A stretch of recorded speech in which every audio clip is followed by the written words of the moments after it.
Hi എല്ലാവർക്കും സുഖമല്ലേ. നമ്മൾ 2 ദിവസമായിട്ട് താമസിച്ചത് ഈ വെസ്റ്റ് ബംഗാളിലുള്ള ഹൈവ ഇന്ത്യൻ ഫൗണ്ടേഷൻ്റെ കീഴിലായിട്ട് പ്രവർത്തിച്ചു വരുന്ന ഈ സ്ഥാപനത്തിലായിരുന്നു കേട്ടോ.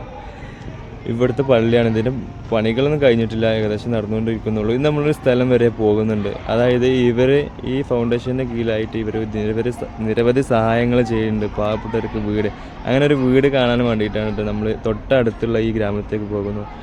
ഈ വീടാണ് ഞാൻ പറഞ്ഞ വീട്. ഏകദേശം 2.5 ലക്ഷം മുതൽ 3 ലക്ഷം ഉറുപ്പ്യൻ്റെ അടുത്ത് വരെയാണ് ഇതിൻ്റെ ചിലവ് വരുന്നത്. ഇതിൻ്റെ ബാക്കിലായിട്ട് ഇതുപോലെ ഇവർ ചെയ്തിട്ടുള്ള ഓരോ സംഗതികളുണ്ട്, അതുപോലെ പാവപ്പെട്ട ഓരോ വീടുകളുണ്ട്. അതൊക്കെ നമുക്ക് കാണാം. ഈ കാണുന്നതാണ് അവരെ ഹൈവ. അപ്പോൾ ബാക്കിൽ ചെറിയൊരു ഗ്രാമം ഉണ്ടെന്ന് പറഞ്ഞു, കുറച്ച് വീടുകളിലെ ചെറിയൊരു ഗ്രാമം. അപ്പോൾ നമ്മൾ ഹസിപൂർ നമ്മൾ അങ്ങോട്ട് ഇങ്ങനെ കൊണ്ടുപോകണം കേട്ടോ. നമുക്ക് എല്ലാ കാര്യങ്ങളും പറഞ്ഞു തരണം, കാര്യങ്ങളൊക്കെ ഫുൾ സെറ്റാക്കി തരുന്നത് മൂപ്പരാണ്.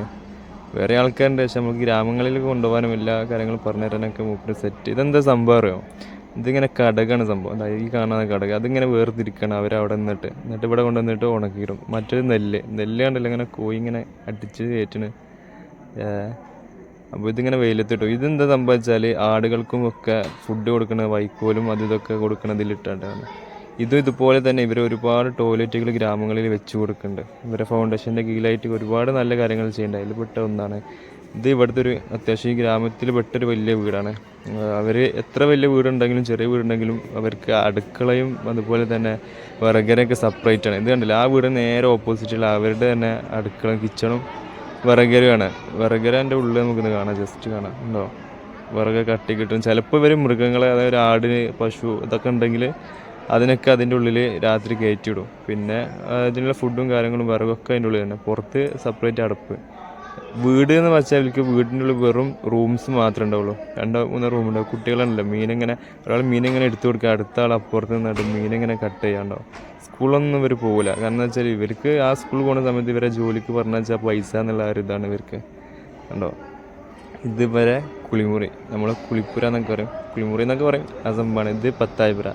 അതായത് നെല്ലുകളൊക്കെ ഇട്ട് വെക്കാനുള്ള സംഭവങ്ങളാണിത്. നെല്ലിങ്ങനെ ഇട്ട് വെക്കും, താഴത്തു കൂടെ അങ്ങോട്ട് എടുക്കും. പിന്നെ ഇത് നമ്മളെ അമ്മി ഉണ്ടല്ലോ, നമ്മളെ അമ്മി എന്നൊക്കെ പറയും, അരക്കാൻ ഉപയോഗിക്കുന്ന സംഭവമാണ് കേട്ടോ. ഇവർ അരക്കാൻ യൂസ് ചെയ്യുന്ന ഇതാണ്. പിന്നെ കത്തി കണ്ടോ, ഇതാണ് ഇവിടുത്തെ കത്തി. ഇതുപോലെയാണ് എല്ലാ സാധനവും അവർ കട്ട് ചെയ്യുക. പിന്നെ ഇതുപോലെ ഇടയ്ക്ക് ഇങ്ങനെ ഓരോ ആൾക്കാരിങ്ങനെ വരും, ബ്രെഡായിട്ടും ഫ്രൂട്ട്സ് ആയിട്ടൊക്കെ ഇങ്ങനെ സൈക്കിൾ മേലെ ഇങ്ങനെ കൊണ്ടുവരും. ചെക്കന്മാരൊക്കെ ഫുള്ള് ക്യാമറ പോയി ഫുള്ള് സെറ്റാണ്. പഴയ കാലത്തുള്ള ആ തുലാസൊക്കെ കണ്ടില്ലേ, ഉണ്ടോ. പിന്നെ ഇതിൻ്റെ ബാക്കായിട്ട് നമുക്ക് കാണാൻ പറ്റിയ സംഭവമാണ് കേട്ടോ ഈ നെൽപ്പാടം. അടിപൊളിയാണ് കാണാൻ, നല്ല രസമാണ് സീനറി കാണാൻ. പിന്നെ കമ്പവും കാര്യങ്ങളൊക്കെ ഉണ്ട്. അപ്പോൾ ഏറെക്കുറെ ഇങ്ങനെയൊക്കെയാണ് ഇവിടുത്തെ വിശേഷങ്ങൾ. ചെറിയൊരു ഗ്രാമത്തിലെ ചെറിയൊരു കാര്യങ്ങൾ നിങ്ങൾക്ക് കാണിച്ചു തന്നതാണ്. അപ്പോൾ ഇൻഷാ അല്ലാഹ് ഇനി പിന്നെ കാണാം. ഓക്കെ, അസ്സലാമു അലൈക്കും.